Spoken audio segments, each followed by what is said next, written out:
The average jar of premium face cream is, by weight, roughly 94% water and petrolatum wax, the kind of water that comes out of a tap, the kind of wax that costs pennies a kilogram. The remaining 6%, mostly emulsifiers and preservatives you'd find in a $2 drugstore lotion. And yet that jar retails for $45, sometimes $445. Here's what makes that number interesting. It isn't a scam exactly. The industry will tell you, correctly, that formulation matters, that delivery systems matter, that the ratio of ingredients matters. And some of that is true, but it doesn't explain a 40 times markup between a CVS moisturizer and the one in the frosted glass jar. To understand that gap, you have to follow the money all the way back to the factory floor. Most skincare products, luxury or otherwise, are made by a small number of contract manufacturers. Companies you've never heard of. They produce formulas in bulk, fill them into whatever container the brand specifies, and ship them out.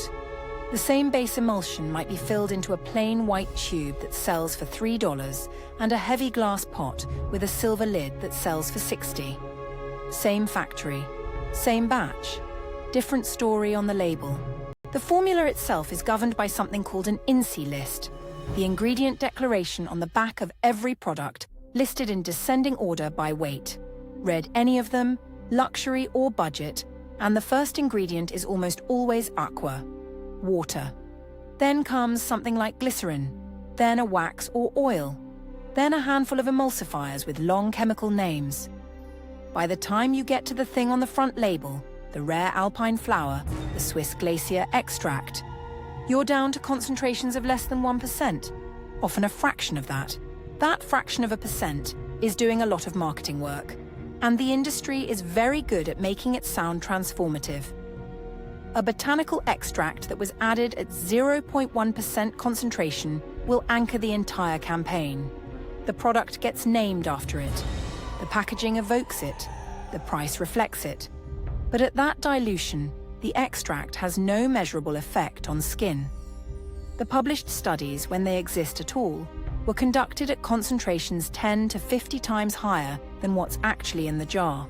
Here's the split that actually explains the price. Manufacturing cost for a mid-tier moisturizer, including ingredients, filling, and the jar itself, runs somewhere between $1 and $3 per unit. For a so-called luxury product, it might be $4 to $8, mostly because the glass jar and the magnetic closed lid cost more than the formula inside them. The rest of the retail price is paid out in 4 directions: distribution, retail margin, advertising, and brand equity.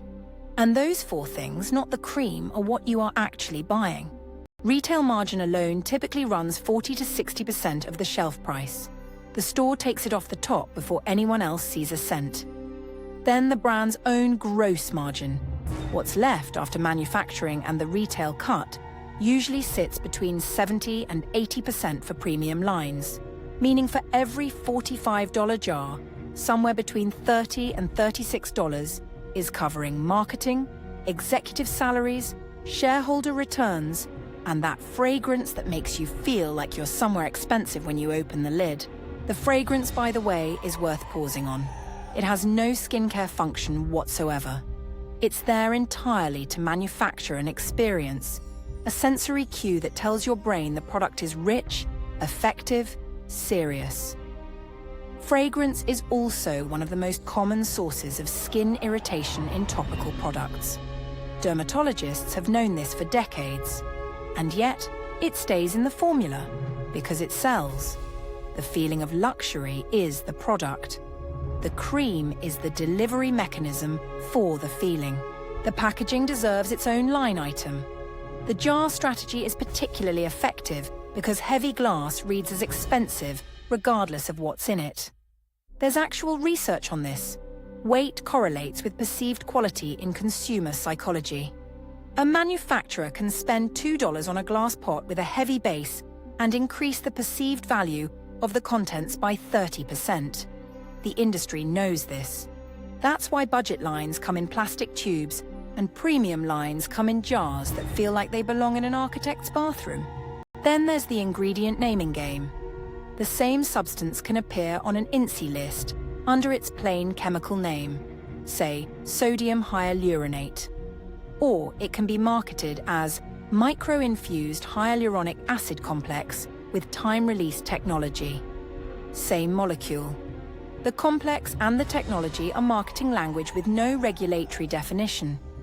The FDA does not require cosmetic companies to prove that any of these claims are true before the product hits shelves. They only have to prove it isn't unsafe. There's a significant gap between not harmful and does what the label says. A few active ingredients do have genuine peer-reviewed supported effective concentrations. Retinoids, derivatives of vitamin A, have decades of clinical evidence. Niacinamide has strong data. Certain sunscreen filters. Azelaic acid, ascorbic acid at the right pH. The catch is, most of these are available in affordable formulations from brands that spend almost nothing on marketing. The science didn't require the $45 jar. It just got repackaged inside one. The luxury brands know this too, which is why they've migrated toward a specific defense: the delivery system. The claim isn't just that we have retinol. It's that our retinol is encapsulated in a proprietary lipid sphere that penetrates the dermal layer more effectively. Sometimes there's real science behind that. More often there isn't. Or the published data was funded by the brand itself and conducted on 17 participants over 4 weeks. The delivery system story exists because the ingredient story alone stopped working. And when the ingredient story runs out, the brand story takes over. This is where Swiss laboratories, Himalayan spring water, and century-old family apothecary recipes come in. These narratives aren't regulated as advertising claims. They're brand heritage, atmosphere, law. You can't fact-check a feeling. The premium skincare industry is, at its core, a storytelling industry that happens to ship a jar of emulsified wax along with the story. The wax is almost incidental. So here's the counter-move, and it's a simple one. Flip the jar over. Read the INCI list from the bottom up. That's where the actual active ingredients are. If the thing the product is named after appears in the last 3 entries, it's there at a cosmetically insignificant level. Then search for that same active ingredient in the Environmental Working Group's Skin Deep database, or simply look for it on the label of a drugstore product. The molecule does not care what jar it came from.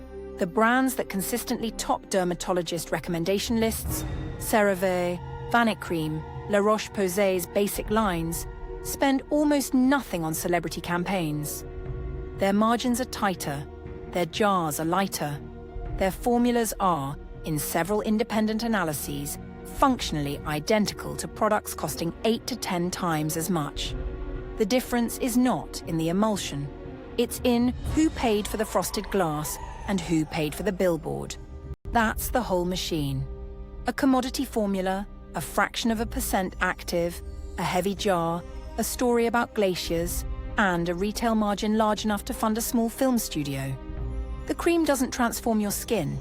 It moisturizes it, which is a genuine and useful thing. And tap water plus a $2 occlusive agent does most of that job anyway. Everything above $2 is a charge for the experience of believing it costs more. And that belief, it turns out, is the most expensive ingredient of all.